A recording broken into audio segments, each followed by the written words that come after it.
Assalamualaikum warahmatullahi wabarakatuh. Sebelumnya, perkenalkan nama saya Sela Ramadan.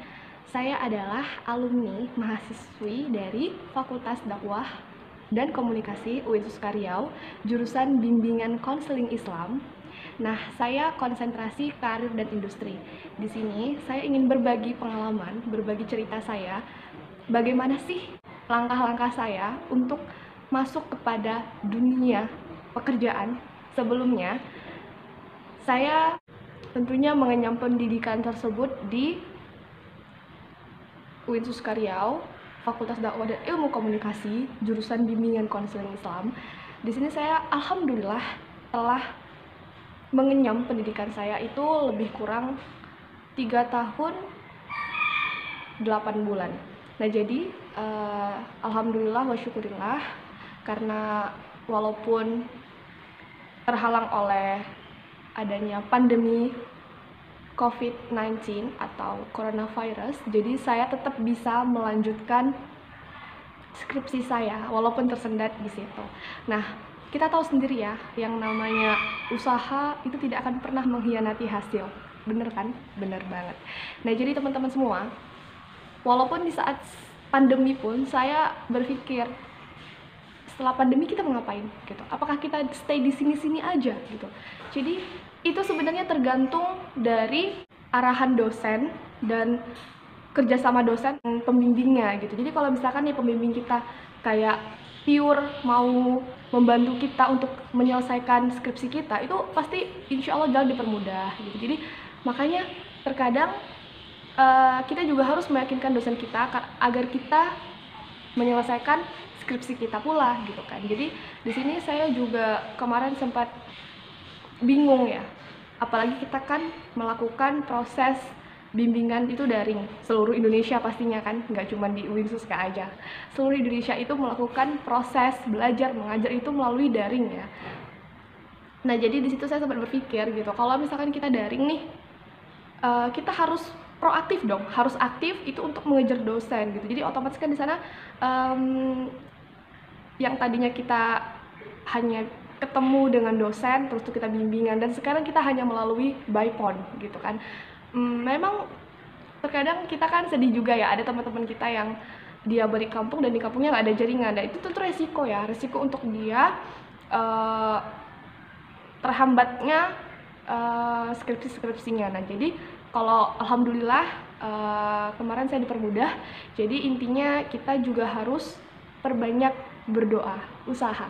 Nah, satu rahasia saya yang pertama itu ketika kita mendengar azan berkumandang, hendaknya kita langsung melakukan sholat 5 waktu. Nah, untuk teman-teman semua yang beragama Islam ya.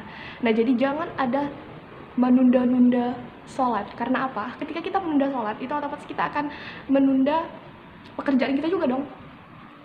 Kenapa di sana saya mengatakan seperti itu?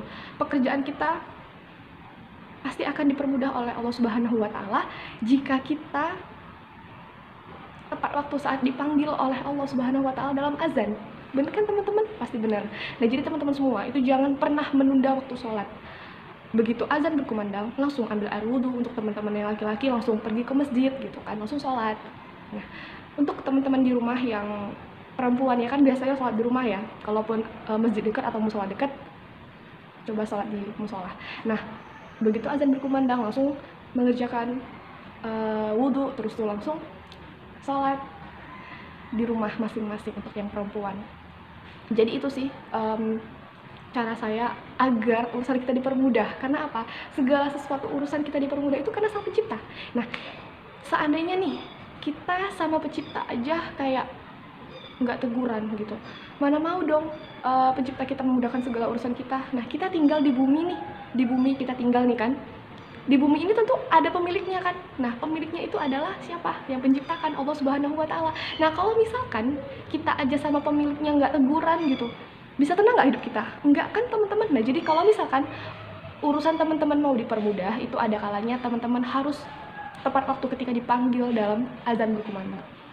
Tepat waktu langsung mengerjakan sholat, itu kuncinya.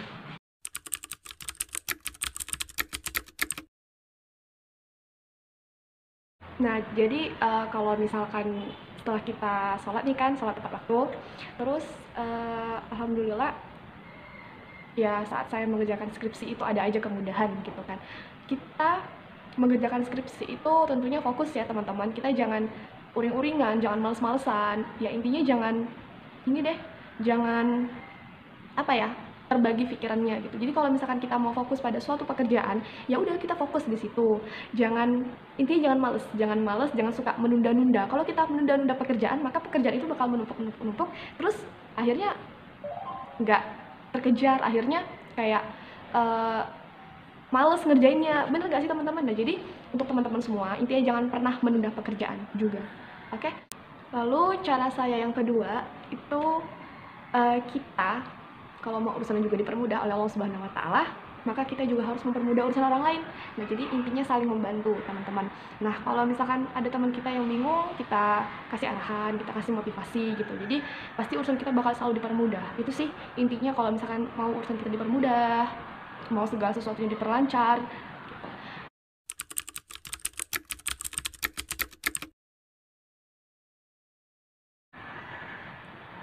Terus selama saya mengerjakan skripsi kemarin sih hambatannya cuma satu ya teman-teman. Ya kadang kan kita mesti sabar ya namanya dosen pasti banyak itu ngurusin mahasiswanya aja, nggak cuma kita doang kan. Jadi intinya tuh kita perbanyak sabar dan perbanyak berdoa gitu. Intinya itu usaha, karena apa? Usaha tidak akan pernah mengkhianati hasil, bener kan?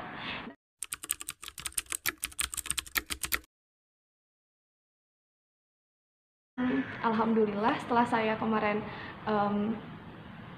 begitu selesai sidang skripsi itu ada tawaran pekerjaan gitu yang di Pekanbaru. Nah, jadi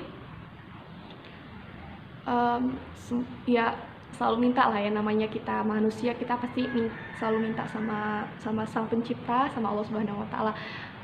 Karena kita pasti hidup itu punya visi kan teman-teman, punya misi kan teman-teman, pasti punya. Setiap orang punya visi, setiap orang punya misi. Jadi kita selama melakukan ini kita mau ngapain lagi nih gitu. Nggak mungkin kan kita kayak menyia-nyiakan waktu kita, karena apa, waktu tidak akan pernah bisa diputar teman-teman. Jadi kita harus mengefektifkan waktu kita itu yang benar-benar seefektifnya gitu. Jadi jangan sampai waktu kita tuh terbuang sia-sia tanpa kita melakukan apapun yang seharusnya kita lakukan gitu kan teman-teman. Jadi untuk teman-teman semua, kita harus punya visi nih. Setelah kita lulus nih, misalkan teman-teman semua punya target kan, di usia sekian kita mau targetin apa gitu. Jadi terserah sih teman-teman mau targetnya apa aja, terserah ya, namanya kita semua manusia punya target, punya visi, punya misi gitu. Dan jadi kalau Sela itu kemarin targetnya pengen setelah kuliah tentunya pengen cepat kerja kan. Nah, jadi itulah Sela minta setiap doa, setiap sholat Sela minta sama Allah Subhanahu wa taala kalau Sela pengen setelah selesai sidang itu sebelum wisuda kalau bisa udah kerja gitu. Jadi seenggaknya kita udah plong lah ya kan, kita walaupun udah selesai skripsi kita ada pekerjaan gitu. Nah, jadi alhamdulillah ternyata dapat panggilan, terus tuh langsung interview dan alhamdulillah seminggu kemudian langsung kamu udah bisa kerja, kata HRD-nya gitu. Nah, jadi itu sih pengalaman, itu sih cerita Sela selama yang saya rasakan sekarang ya. Ya alhamdulillah pokoknya di bulan Mei kemarin itu begitu dahsyat ya pertolongan dari Allah Subhanahu wa taala untuk Sela. Karena Allah itu sayang kepada hamba-hambanya yang mau meminta kepadanya, mengerjakan kewajibannya. Itulah keistimewaannya gitu teman-teman semua. Nah, jadi intinya teman-teman semua, jadi yang pertama apa? Yang pertama tadi usaha, karena usaha tidak akan pernah mengkhianati hasil. Lalu yang kedua itu teman-teman semua harus banyak berdoa. Lalu yang ketiga itu teman-teman jangan pernah meninggalkan atau melalaikan sholat. Kalau bisa teman-teman semua sholat tepat waktu. Oke teman-teman, apapun itu pekerjaan teman-teman semua, ketika azan berkumandang langsung ambil air wudhu, langsung sholat. Oke teman-teman semua, nah itu intinya. Dan yang keempat itu kita harus menolong teman-teman kita yang sedang membutuhkan gitu. Jadi Kalau kita menolong kan intinya kita udah mempermudah urusan mereka gitu, siapapun itu, saudara, teman, siapapun itu gitu. Jadi kalau bisa kita membantu jika kita bisa membantu gitu kan. Karena apa? Hidup manusia ini apa sih tujuannya ya? Untuk bermanfaat bagi semua orang kan? Benar kan teman-teman? Benar. Nah, jadi itu sih cerita Sela ya, teman-teman semua. Semoga bisa menginspirasi, dan jangan lupa di like dan di subscribe ya channel ini teman-teman. Baik, sekian dari Sela. Assalamualaikum warahmatullahi wabarakatuh.